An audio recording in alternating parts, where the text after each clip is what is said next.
What's up, y'all? I'm Miss Megan Liana, and it's time for us to be for real that there is a war on media right now. Journalists of color, if we're gonna be specific.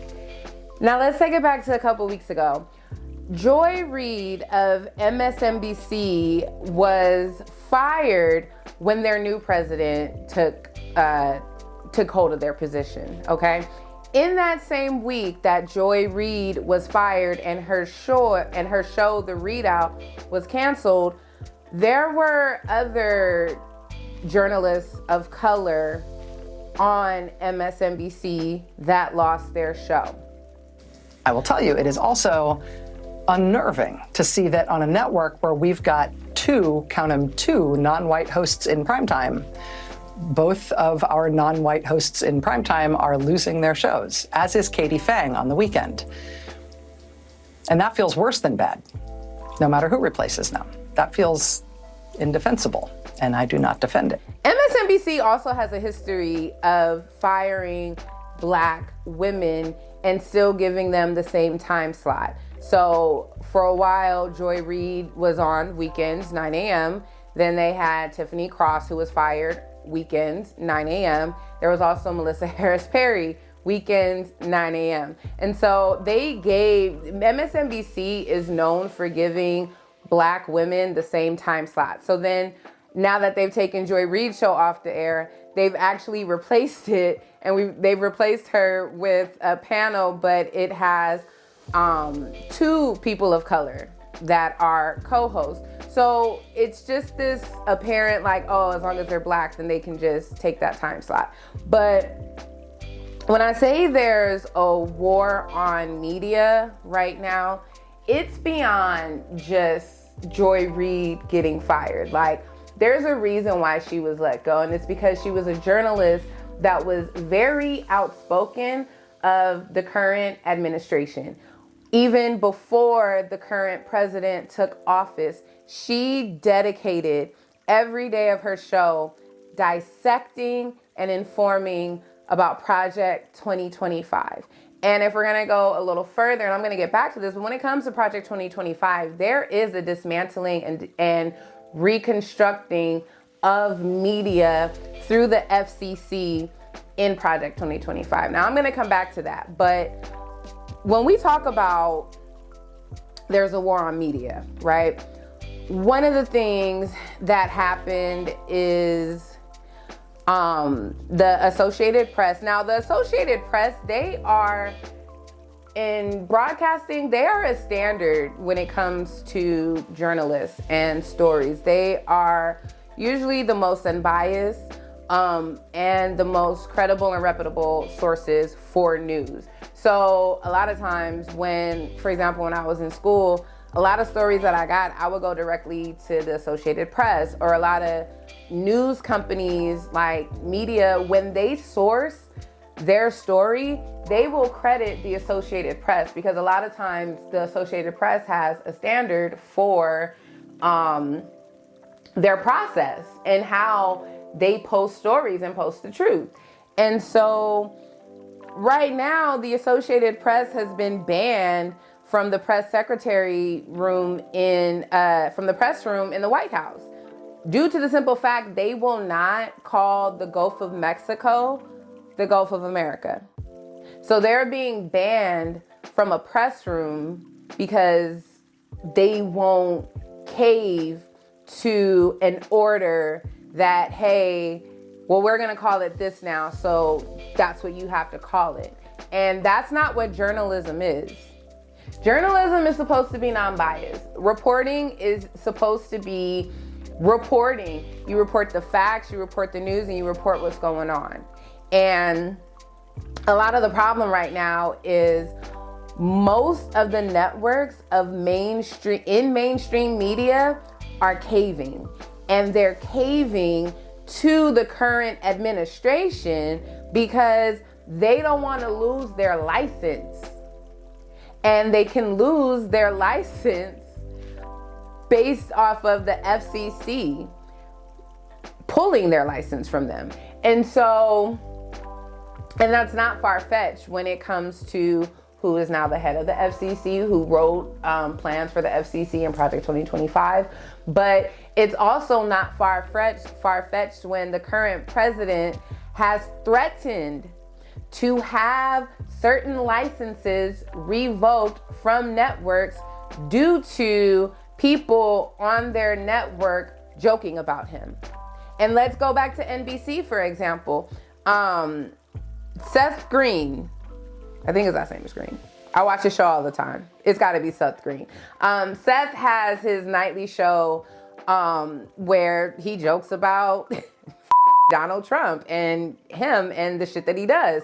And so there was a tweet where Donald Trump said, oh, this guy says he thinks he's so funny, NBC should lose their license. Right now, Donald Trump is suing CBS because of their interview with Kamala Harris.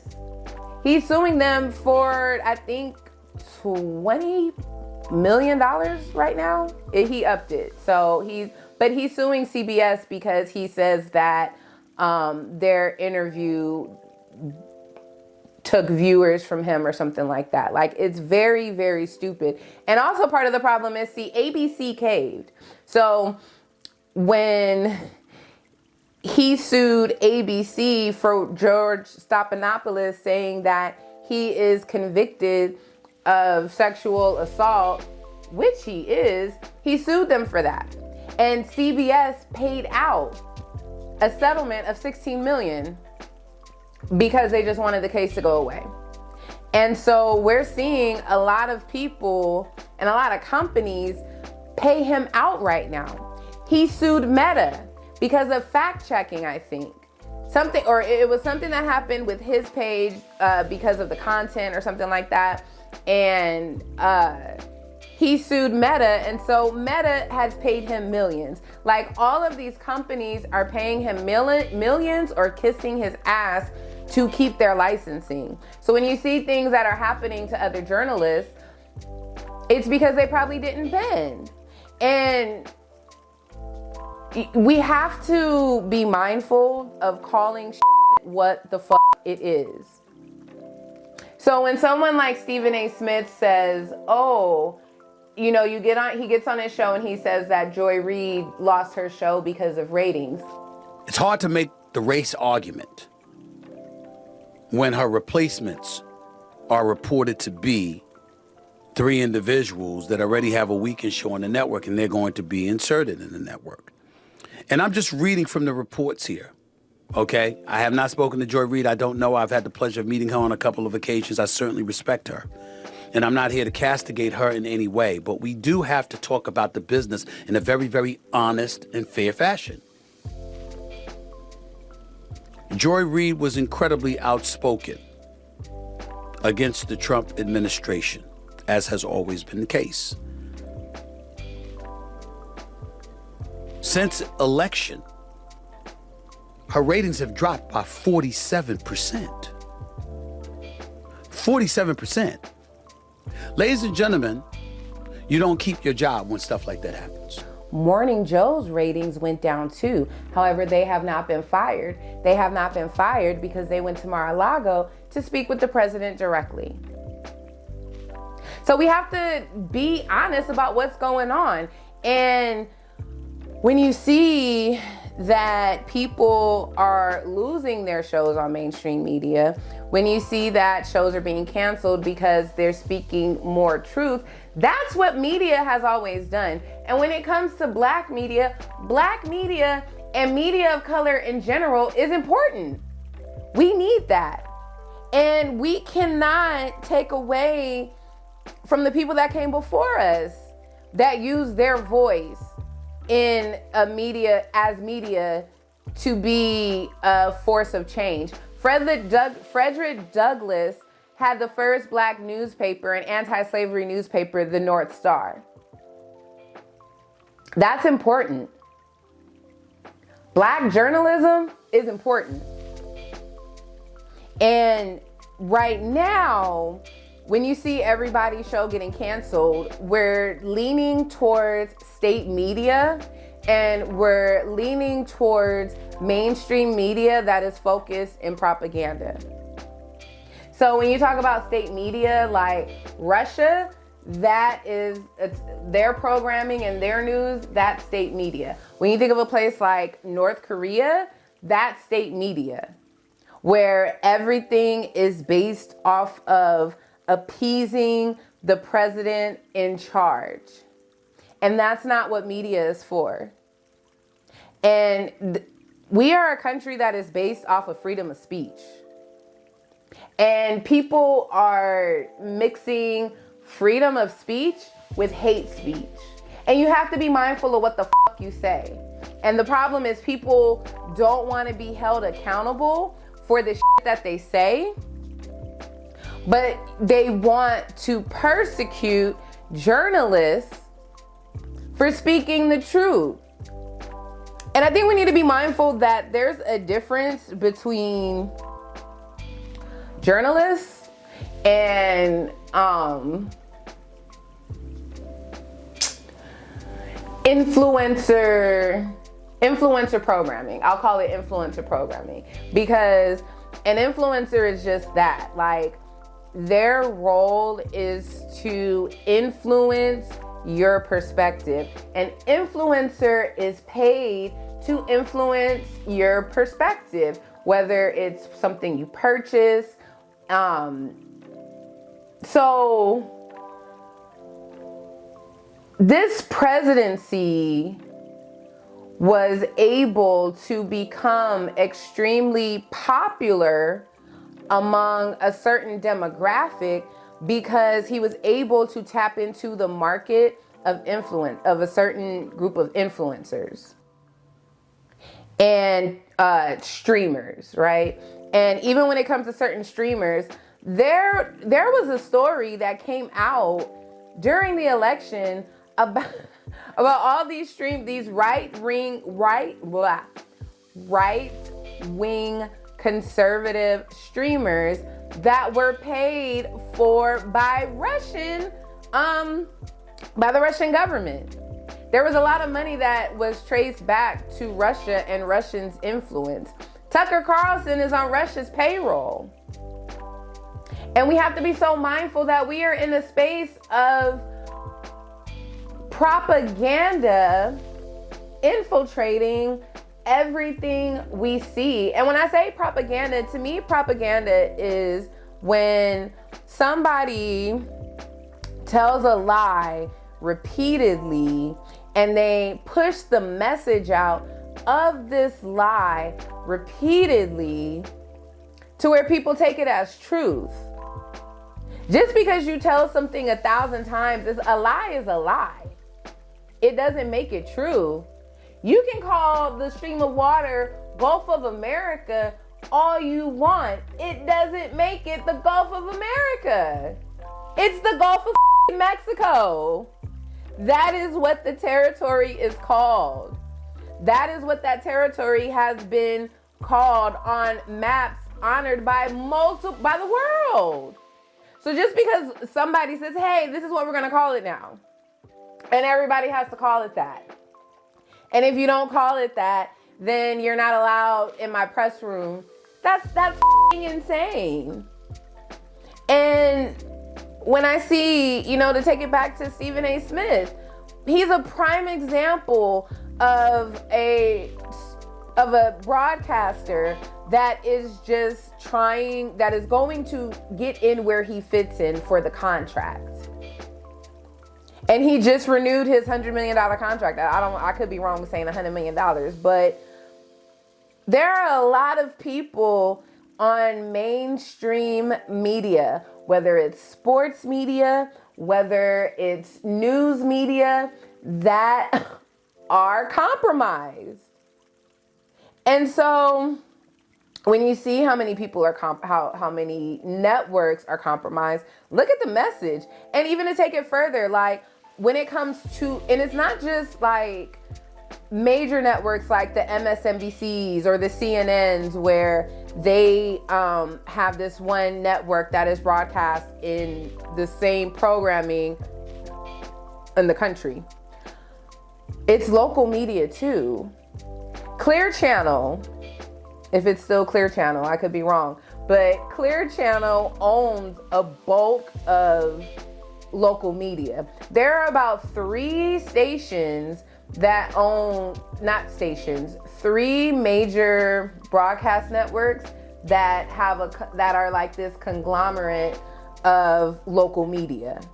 And it's split by territories and split in certain areas, but which is why sometimes you'll see the same like verbiage, word for word, bar for bar in certain news stories, because this is the story that was typed and distributed around that media network. This is a compilation courtesy of Deadspin that's gone viral this weekend. Just a little taste of what these promos look like.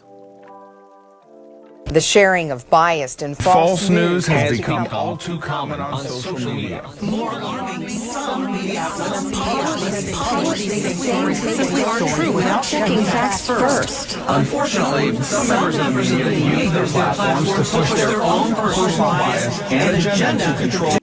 So it's important to be very, very cautious about what you take as news and what you consume. And like, I personally follow a lot of independent journalists, not independent influencers, independent journalists, because sources matter, facts matter, research matters, unbiased opinions matter.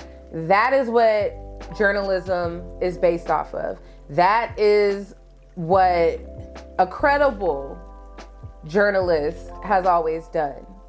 And right now, there are a lot of people that are in these high positions that are giving their opinion, but they have to give certain opinions because they need this check. And ain't nothing wrong with that. There's a lot of people that sell their souls for money. There's a lot of people that compromise their integrity for money. Everybody cares about the bag. I get it, okay? But at some point, you have to call shit for what it is. And if we're gonna, take it back to how the country was formed, the Federalist Papers, that was, I think, Thomas Jefferson's newspaper, where there was the push to ratify the Constitution through newspaper articles and through essays that were written.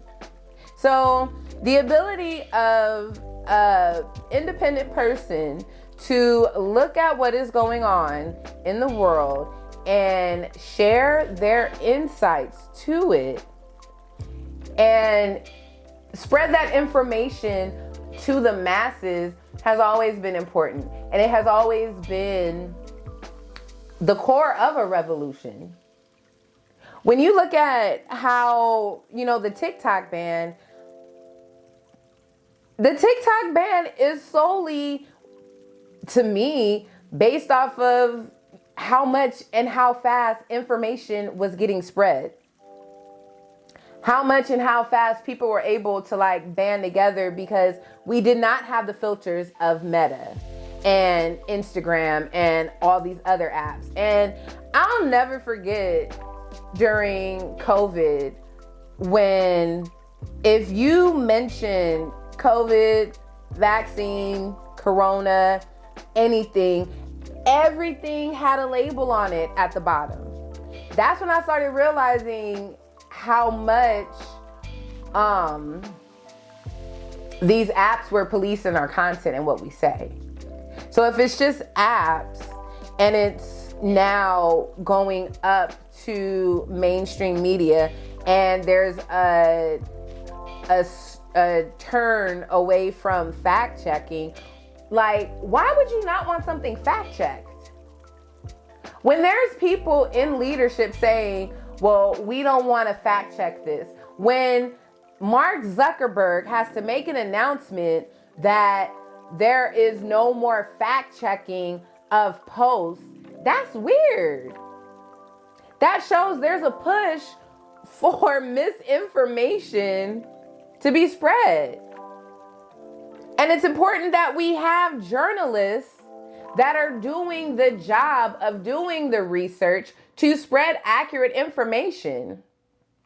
So when you see a network like MSNBC getting rid of all their journalists of color, it's about race, and it's about the message, and it's about the perception and wanting to appease the person in charge to avoid a lawsuit and to avoid losing their license. And no president should be able to threaten the license of a broadcasting company because they don't like what they say. You can't say you're for freedom of speech if the only speech you want to hear is in your benefit and in your good light. Freedom of speech is freedom of speech. And it's important that we are all paying attention to what is defined now as freedom of speech. Because if there's a war on media, there is no freedom of speech.